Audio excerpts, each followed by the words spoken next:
تو وہ ملک الموت اس طرح اسے کھینچتا ہے جیسے لوہے کی سلاخ کو گیلے اون میں سے کھینچا جاتا ہے، چھس کر کے۔ گرم سلاخ جو ہے وہ اونی کپڑے کے اندر گیلے کے اندر ڈال کے یوں کھینچی جائے نا، اس طرح اس کے پورے جسم سے اس کی روح نکالی جاتی ہے، بولے اعوذ باللہ تعالی۔ پھر ملک الموت سے باقی فرشتے اس کی روح کو لے کر پلک جھپکنے کے برابر بھی وہاں نہیں رہنے دیتے، حتیٰ کہ وہ اسے بالوں سے بنے ہوئے کمبل میں لپیٹ لیتے ہیں اور اس سے زمین کے مردار سے نکلنے والی انتہائی بری بدبو نکلتی، وہ اسے لے کر اوپر چڑھتے ہیں تو وہ فرشتوں کی جس جماعت کے پاس سے گزرتے ہیں تو فرشتوں کی جماعتیں کہتی ہیں کیسی خبیث روح ہے، وہ کہتے ہیں یہ فلاں بن فلاں کی روح ہے، اور وہ اس کی دنیا کا انتہائی کبھی نام لے کر بتاتے ہیں، حتیٰ کہ اسے آسمانی دنیا تک لے جایا جاتا ہے، اس کے لیے دروازے کھولنے کے لیے درخواست کی جاتی ہے تو آسمان کے دروازے اس کے لیے نہیں کھولے جاتے۔ پھر رسول اللہ صلی اللہ علیہ وسلم نے سورۃ الاعراف کی آیت پڑھی کہ ان کے لیے آسمانوں کے دروازے نہیں کھولے جائیں گے، وہ جنت میں داخل بھی نہیں ہوں گے حتیٰ کہ اونٹ سوئی کے سراغ سے۔ یہ سورۃ الاعراف کی آیت آپ صلی اللہ علیہ وسلم نے پڑھی۔ پھر آپ صلی اللہ علیہ وسلم نے فرمایا کہ اللہ تعالیٰ فرماتا ہے اس کی کتاب کو سب سے نچلی زمین میں سجین میں لکھ دو، پھر اس کی روح کو شدت کے ساتھ پٹ کھا جاتا ہے۔ پھر آپ صلی اللہ علیہ وسلم نے یہ آیت تلاوت فرمائی سورہ الحج کی، جو شخص اللہ کے ساتھ شرک کرتا ہے گویا وہ آسمان سے گر پڑا تو اب پرندے اسے اچک کر لے جائیں یا کسی دور جگہ پر پھینک دیں، پھر اس کی روح اس کے جسم میں لوٹا دی جاتی ہے اور دو فرشتے اس کے پاس آ کر اس سے پوچھتے ہیں تیرا رب کو، اب اس سے بھی سوال ہو، وہ حیرت زدہ ہو کر کہتا ہے ہائے افسوس ہائے افسوس، میں نہیں جانتا میں نہیں جانتا۔ پھر پوچھتے ہیں تیرا دین کیا ہے، وہ پھر حیرت زدہ ہو کر کہتا ہے ہائے افسوس ہائے افسوس، میں نہیں جانتا میں نہیں جانتا۔ پھر اس سے پوچھتے ہیں کہ جو شخص تم میں مبعوث کیے گئے وہ کون تھے، تو وہ کہتا ہے ہائے افسوس میں نہیں جانتا میں نہیں جانتا۔ پھر آسمان سے آواز آتی ہے اس نے جھوٹ بولا، اس کے لیے جہنم کا بچھونا بچھا دو۔ اور بخاری میں الفاظ ہیں 1374، اس کے جواب میں فرشتے پھر اس سے چوتھا سوال کیا کرتے ہیں، لا دریتا ولا تلیتا، اور تو نے خود پڑھ کر سمجھنے کی کوشش کیوں نہیں کی، یا جو لوگ سمجھے ہوئے لوگ تھے کتاب و سنت کے منہج پر چلنے والے لوگ تھے ان کے ساتھ تو کیوں نہیں چلا۔ اللہ تعالیٰ فرماتا ہے اس کے لیے جہنمی بچھونا بچھا دو، جہنم کی طرف ایک دروازہ کھول دو، وہاں سے گرمی اور گرم ہوا اس کی قبر میں آتی رہے گی، اس کی قبر کو اس قدر تنگ کر دیا جائے گا کہ اس کی پسلیاں ایک دوسرے کے اندر داخل ہو جائیں گی، اور ایک قبیح چہرے والا شخص قبیح لباس میں انتہائی بدبودار حالت میں اس کے پاس آئے گا اور اسے کہے گا تمہیں ایسی چیزوں کی بشارت ہو جو تمہیں غمزدہ کر دیں، یہ تیرا وہ دن ہے جس کا تجھ سے وعدہ تھا۔ وہ پوچھے گا تو کون ہے، تیرے چہرے سے تو خیر کی توقع نظر نہیں آتی، وہ جواب دے گا میں تیرا خبیث عمل ہوں جو دنیا میں کیا کرتا ہوں۔ بات عمل کے ساتھ ہی ہے، صرف کلمہ پڑھنا کافی نہیں ہے، عمل۔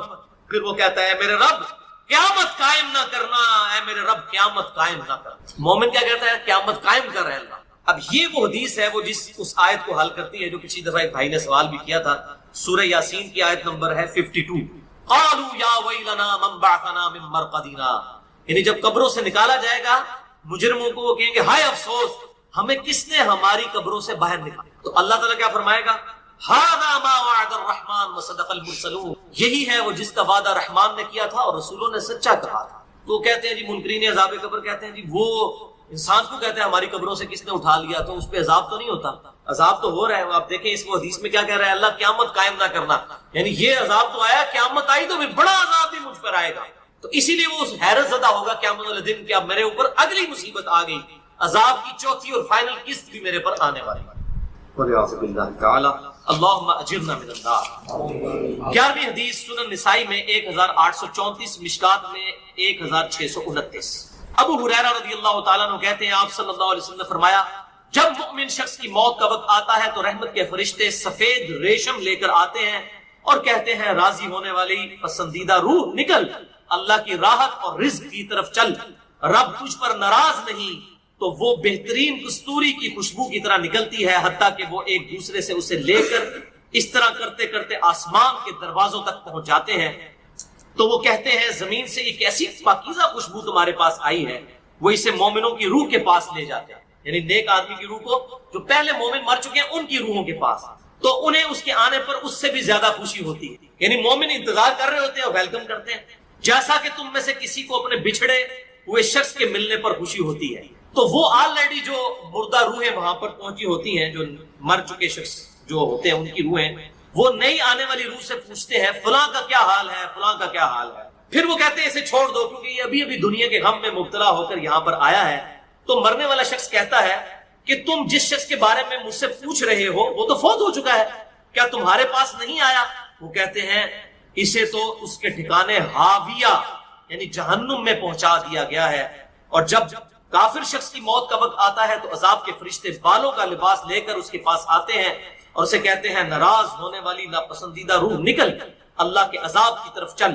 وہ مردار کی انتہائی بدبو کی صورت میں نکلتی ہے, حتیٰ کہ وہ اسے زمین کے دروازے کے پاس لے آتے ہیں تو وہ کہتے ہیں یہ کتنی بدبودار ہے, حتیٰ کہ اسے کافروں کی روح کے پاس ملا دیا جاتا ہے. اب دیکھیں کہ وہ مومن پوچھ رہے ہوتے ہیں, اب میں اس کو ٹرانسلیٹ کر رہا ہوں, برا نہیں منانا. وہ مومن کہتے ہیں کہ فلاں شخص کا کیا حال ہے, فلاں بزرگ, فلاں مولوی صاحب, فلاں حضرت صاحب کدھر ہے؟ وہ کہنا وہ تو جناب کروں گا مار بیٹھے تو آڑے کو نہیں پہنچے, اور پھر فرشتے سے جناب اتنے نہیں آئے جو وہ دوزخ کی دیکھ لیں. یعنی وہ اسی لیے پوچھ رہے ہوتے ہیں کہ تو چل ہم تک پہنچ گیا, فلاں بھی ایک دنیا میں بڑا کوئی مشہور نیک آدمی تھا, وہ کدھر گیا؟ تبھی تو وہ ایکسپیکٹ کر رہے ہوتے ہیں نا اس کو کہ اس کو بھی یہاں پہ آنا چاہیے.